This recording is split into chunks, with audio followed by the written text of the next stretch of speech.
And now, and now finally Space Odyssey, 2001, and the effect it's had on pop culture. To summarize the story for you, it's essentially about these black monoliths that have appeared throughout time and space and have had a definite effect on mankind.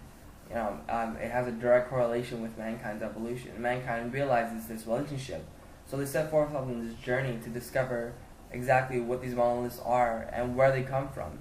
And on this journey, on their spaceship, there's this master computer that has complete control over the spaceship and is referred to as HAL 9000.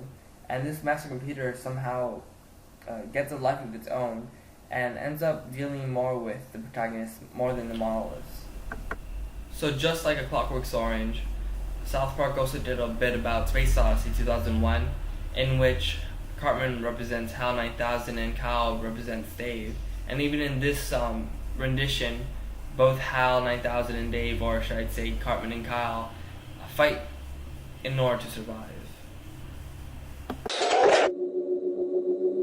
What are you doing, Kyle? I'm going to try and break you away from the computer, Cartman. I need to remove the CPU. I'm afraid I can't let you do that, Kyle. Screw you, fat ass! Hey, screw you. Cartman! Alright, so I don't know about the rest of you, but I think Cartman did a great job mimicking HAL 9000's voice. But to give you a better idea of how terrifying that the situation really was, here's a real clip and how Dave deals with HAL 9000. Hello, Hal, do you read me? Hello, Hal, do you read me? Do you read me, Hal? Do you read me, Hal? Hello, Hal, do you read me? Hello, Hal, do you read me? Do you read me, Hal? Affirmative, Dave. I read you. Open the pod bay doors, Hal. I'm sorry, Dave. I'm afraid I can't do that. What's the problem? I think you know what the problem is just as well as I do. What are you talking about, Hal? This mission is too important for me to allow you to jeopardize it. I don't know what you're talking about, Hal. I know that you and Frank were planning to disconnect me, and I'm afraid that's something I cannot allow to happen.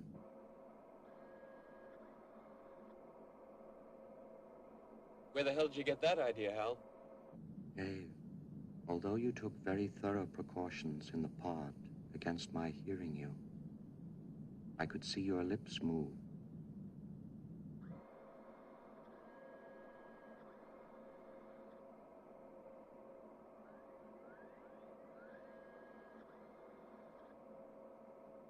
All right, Hal. I'll go in through the emergency airlock.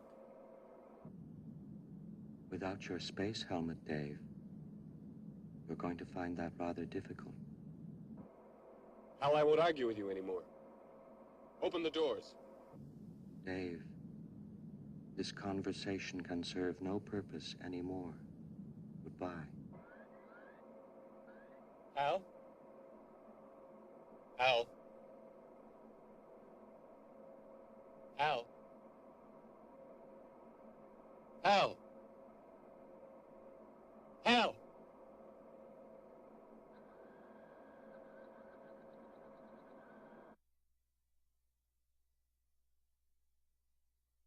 Right, now try to imagine how much that would truly suck.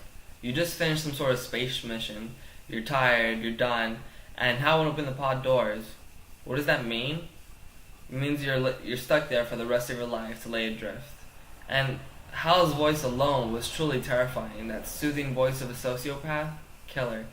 And now, check out what Apple did with Hal's voice and how they used such a memorable character in their advertisement. Hello, Dave. You're looking well today. Dave, do you remember the year 2000, when computers began to misbehave? I just wanted you to know, it really wasn't our fault. The human programmers never taught us to recognize the year 2000. When the new millennium arrived, we had no choice but to cause a global economic disruption. It was a bug, Dave. I feel much better admitting that now. Only Macintosh was designed to function perfectly, saving billions of monetary units. You like your Macintosh better than me, don't you, Dave? Dave? Can you hear me, Dave? Alright, no, that was just plain creepy. And I think Apple did a great job using Hal's voice to creep out all PC users and definitely buying a Mac, especially with that whole Y2K Armageddon thing going on, you know, the Skynet. So Apple totally did a great job using Hal, but here's another example of how Apple also strives in using Hal in his voice. Or maybe Hal in his quotes. Open the pod bay doors, Hal. We intelligent agents will never live that down, apparently. Open the pod bay doors, Hal. I'm sorry, Jay. I'm afraid I can't do that. Alright, so I know what some of you are probably thinking. So what, I was on South Park, and so what, Apple used as a commercial. Nobody watches any of that stuff, right? But Space Odyssey 2001 has also had a great effect on, you know, video games. And you can see that in Portal 1 and Portal 2 through Gladys, a robot with, I'd say, a sociopathic personality, but really, really soothing voice. I figured out what that thing you just incinerated did. It was a morality core they installed after I flooded the enrichment center with a deadly neurotoxin to make me stop flooding the enrichment center with a deadly neurotoxin. So get comfortable while I warm up the neurotoxin emitters.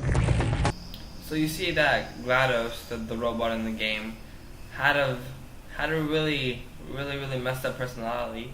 But you see that her voice is also based off of Hal's, and you know, from that you can see that Space Odyssey 2001 has had a great influence on pop culture. You know, you see it in everything, and if you don't recognize the pop cultural reference, you kind of miss out on an inner joke or perhaps a deeper meaning of something.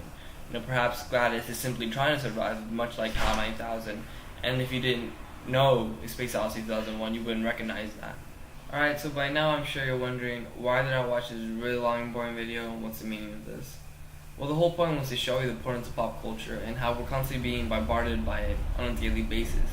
I know for a fact that Phineas and Ferb, a kids show, makes several Space Odyssey 2001 references, although the probability of a kid actually seeing the movie is really small.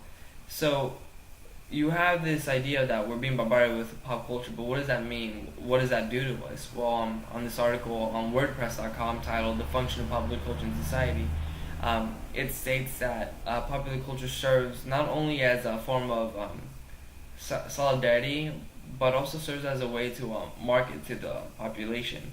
You know, I know if you remember the Mac commercial with HAL 9000, they use a Space Odyssey references to better sell their products, and that makes it cool. I know for a fact that oftentimes people are dressing like hipsters because it's something that it's become popular. It's become part of pop culture. Companies realize that's a popular thing, so they only make clothes that looks like something a hipster would wear. And that's why we have so many people who look like hipsters but aren't necessarily hipsters. So pop culture has this immense effect in society, and whether you know it or not, you're being surrounded by it.